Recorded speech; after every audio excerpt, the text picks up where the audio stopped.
wanting to measure correctly. The water's got, you see that little dip in it. Aim Higher Ambassador Daniel Wright is doing his A-levels at Barnsley College in South Yorkshire. His ambition now is to go to university to study chemistry. But for some time it was assumed that Daniel would work in the family shop. All symmetrical, aren't they? When I was growing up, I helped out quite a lot, and it was expected of me, and it was expected really that I would continue the business. My mother's quite happy for me to go my own way in life and be what I want to be, but my father, having owned a shop and being quite successful in his own life without actually going through much of an education, wasn't really keen on the idea of me going to university or into further education even, because he found his way without it. It just naturally expected me to carry on the business, but I always aspired to do more, and initiatives like Aim Higher have helped with that and made me want to be more than I am and more than I would be otherwise. Children as young as 10 are now benefiting from Aim Higher, the government-funded programme that aims to increase the number of learners going on to higher education, particularly young people from disadvantaged backgrounds. Well, I've been talking to the student next to the dog. It's kind of been really fun. This is his front leg. It's the same as your arm. When you're in school, you don't know what to do when you're older, but then when you see other people, like what they've achieved, it's like really good, and it helps you, like you might want to do that job as well. Many of us were talking about what we want to be when we grow older, and I wanted to be a vet, and I was really excited coming here. The children in Year 6 of St Mary Magdalene's School, an inner-city London primary, are in no doubt why meeting students at the Royal Veterinary College is a good idea. Because it shows you like you can do this, you can do the stuff what they're doing when you're older. Hear it yet? Let me just check if I've got it in the right place. Arranging university visits like this is a key aspect of Aim Higher's work. I hear it. Yeah, you've got it. When we first started the Aim Higher programme, it was a 14 to 19 initiative, so we started in secondary schools with Year 9. But increasingly we're realising that young people do become disaffected at a very young age, particularly in the areas where our schools are, where they probably think university will not be for them. Lame jelly. So we've now decided to try going in from primary. This is the top form of the primary school, and we just want to put the idea into their head that university is for everybody who wants to go and who works at it. Research has indicated that as early as primary school level is where people think about their future lives. The work that we've done, bringing them into a range of universities and showing the primary school pupils that the sort of different things you can do is really important. Because there still is views that university is about a traditional or small range of subjects.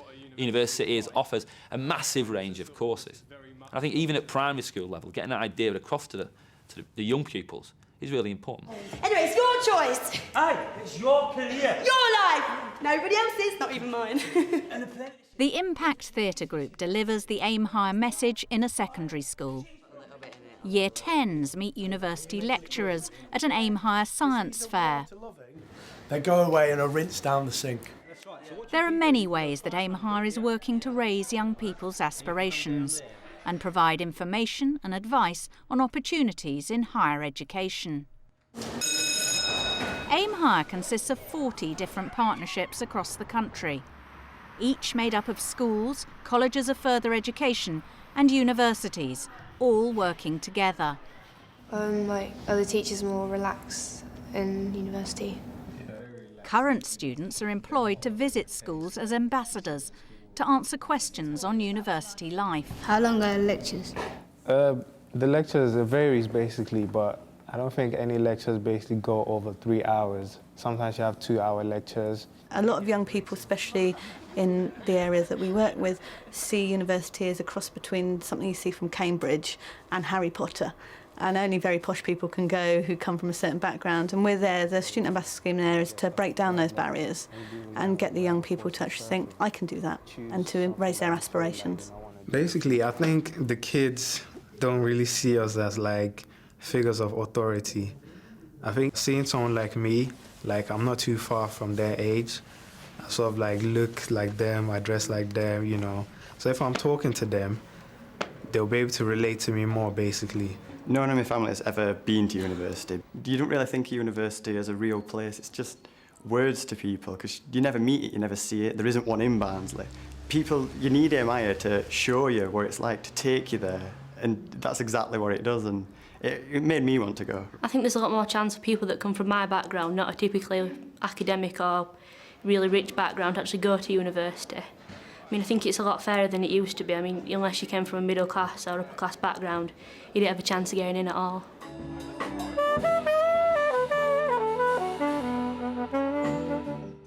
Rosie Guillen-Beebe benefited from campus visits organised by AIM Higher. She's now in her second year of a BTEC National Diploma in Music Practice at City and Islington College, and has been offered a place at university in the autumn. Through AIM Higher, we went on a trip. It gave me sort of a knowledge of what uni would be like if I were to attend. University used to be a word that frightened me, because I was like, it's a place where it's full of maturity, it's full of courses that you don't dream of being on. Visiting that trip kind of made it a lot more easier. It made me realise it's not that bad. It's just being focused and doing what you want to do to get a great outcome. Rosie had always been interested in music, but she didn't want to do A-levels. A week-long AIM Higher project involving both Radio 1 and London Metropolitan University had a big impact. It was quite scary at times, because I wasn't sure what it was going to be like for me, being in a place where I don't know anyone. But it sort of, in a way, gave me a push to understand what it would be like if I were to attend uni, working with students that have the same passion for music as I do, and that don't know me, I don't know them. Sahir Ahmed was part of the same AIM Higher project. He left school with no qualifications at all, but was interested in music. When I left school first, I didn't know what I wanted to be. I didn't know what I was doing. I was going off the rails in a way. But music always really kept me down to earth, always kept me on one level. I went on a Radio 1 project for a week down in London Metropolitan University. Met a lot of people, they showed me around Radio 1, the actual building, and we got to sit in on a podcast, and it was fun just to learn about what it's like behind the scenes of the radio station. Right now I'm enrolled on a BTEC First Diploma in Music course, and after I finish this, I'll be able to access my National Diploma course, and from then I should have A-level equivalent grades, and that should hopefully take me onto university. If I didn't have the music, or I didn't have an ambition for music, I don't know where I'll be right now, and that is the truth. Femi, who's in his third year at London Metropolitan University, believes the key is to raise awareness of the different routes into higher education. That A-levels aren't the only way in. I think it's a very good idea, alternatives, because people don't get written off. Like, you can't just say like, oh, because you didn't get grades that were up to standards, there's no future for you, you can't do A-levels, you can't go to university. I think the alternatives like BTEC National Diplomas, AVCs, they're really quite good, because it gives, people that may have thought like they did not have a future further in their education, it gives them a chance. I'm very grateful for that kind of chance that I got, because it helped me to carry on. And now I'm at university, so I think it's a really good thing.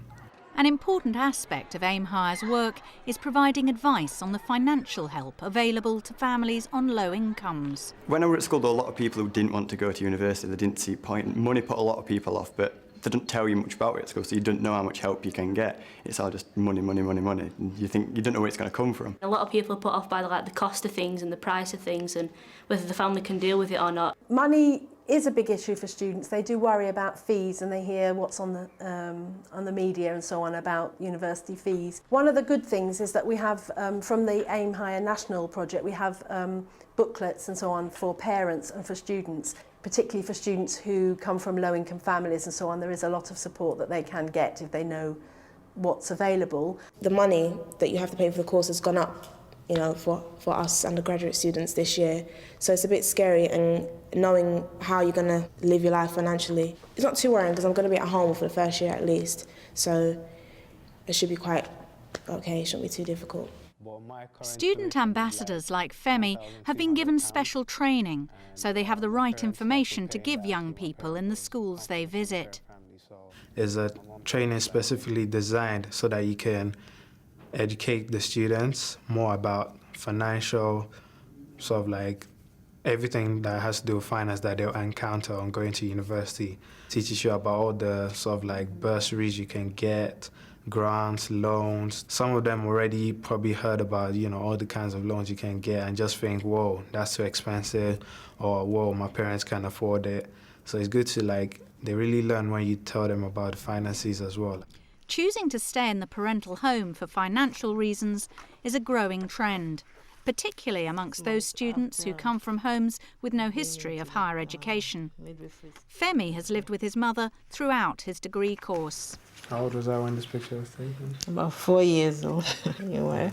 In his role as AIM Higher ambassador, Femi makes sure the young people he advises know that this is an option.